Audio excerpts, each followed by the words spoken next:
this video of Python, we will see methods of passing parameters. एक function में parameters को किस किस तरीके से पास किया जा सकता है, ये आज हम इस वीडियो में देखेंगे. फर्स्ट मेथड इज पोजिशनल और रिक्वायर्ड आर्गुमेंट और parameters. For this we will take the same example. जैसा कि आप यहाँ देख रहे हैं कि फंक्शन में दो पैरामीटर पास किए गए हैं और दो पैरामीटर ही फंक्शन हेडर में डिफाइन किए गए हैं. तो पोजिशनल और रिक्वायर्ड आर्गुमेंट का मतलब ये है कि नंबर ऑफ आर्गुमेंट या parameter defined in the function header must match with the number of parameters in function call. जितने number and type of parameter आप फंक्शन हेडर में डिफाइन करते हैं, उतने ही number of parameter with their data types must be passed in the function call. अगर आप किसी भी पैरामीटर को स्किप करते हैं, it will generate for an error. If any parameter is missing in function call or position of argument changes or missing, it will produce an error of missing parameter. Position of arguments का मतलब ये है कि suppose अगर function header में पहला parameter integer और दूसरा स्ट्रिंग है, तो फंक्शन कॉलिंग में भी पहला पैरामीटर इंटीजर और दूसरा स्ट्रिंग होना कंपलसरी है. इसीलिए ये बात यहाँ पर कही गई है कि number and type of parameter defined in the function header must match with the number and type of parameter in the function call. Second type of parameters की अगर बात करें तो that is a default parameter. Default का मतलब होता है कि अगर आप किसी पर्टिकुलर पैरामीटर को स्किप करते हैं, अगर फंक्शन कॉल में किसी पैरामीटर को स्किप किया जाता है, तो वो फंक्शन में डिफाइंड किसी आर्गुमेंट की डिफॉल्ट वैल्यू को ले लेता है. Let's see how it defined. Same example, यहाँ पर आप देख रहे हैं कि फंक्शन हेडर में जैसे हमने पहले लिखा था कि x और y दो पैरामीटर हैं. Let's change its definition by giving the value to a particular parameter. यहाँ पर हमने फंक्शन हेडर में जो दो पैरामीटर्स लिए हुए हैं a और b, उसमें से हमने एक पैरामीटर को कुछ वैल्यू दे दी है. And when any value is given to a parameter in function header, that is called default value of parameter. जब आप किसी पैरामीटर को वैल्यू दे देते हैं तो ये एक डिफॉल्ट पैरामीटर कहलाता है. इसका इम्पैक्ट क्या होगा?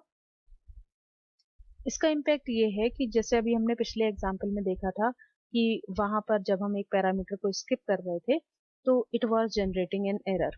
लेकिन डिफॉल्ट पैरामीटर के केस में जब आप कोई पैरामीटर स्किप करते हैं तो सेकंड पैरामीटर के प्लेस पर ये डिफॉल्ट आर्गुमेंट की वैल्यू को यूज कर लेता है. It is also mentioned here, if any parameter is missing in the function call, the value of default parameter is used for missing argument. एक बात और यहाँ पर ध्यान रखने वाली है कि डिफॉल्ट पैरामीटर हमेशा राइट टू लेफ्ट सीक्वेंस में डिफाइन किए जाते हैं. जैसे कि अगर आप चाहते हैं कि first parameter should be skipped और middle parameter is skipped, that is not possible.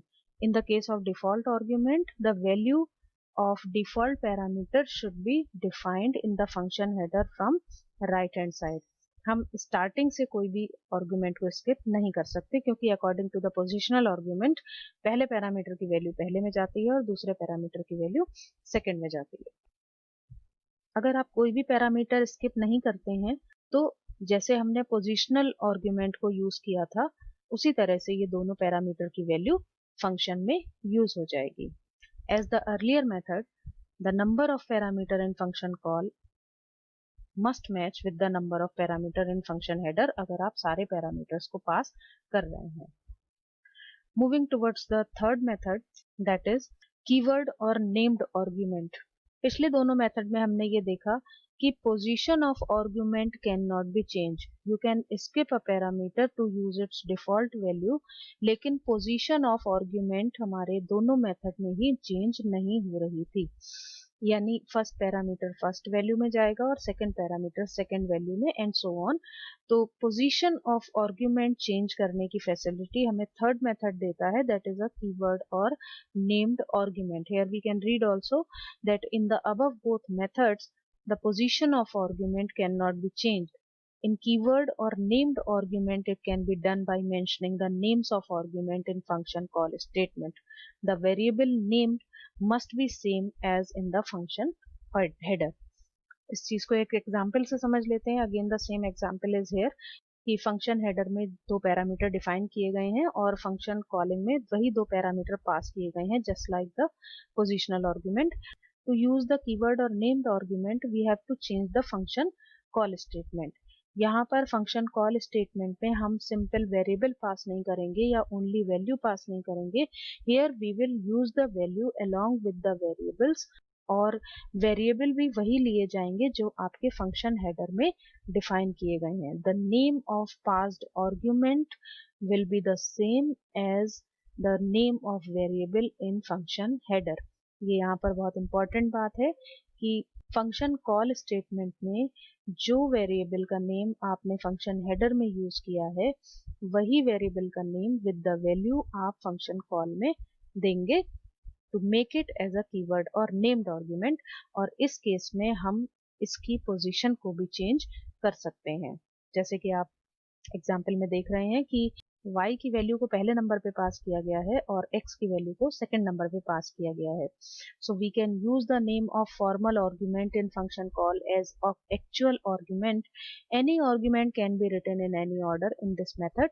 At both the places the variable name must be same. Thank you so much.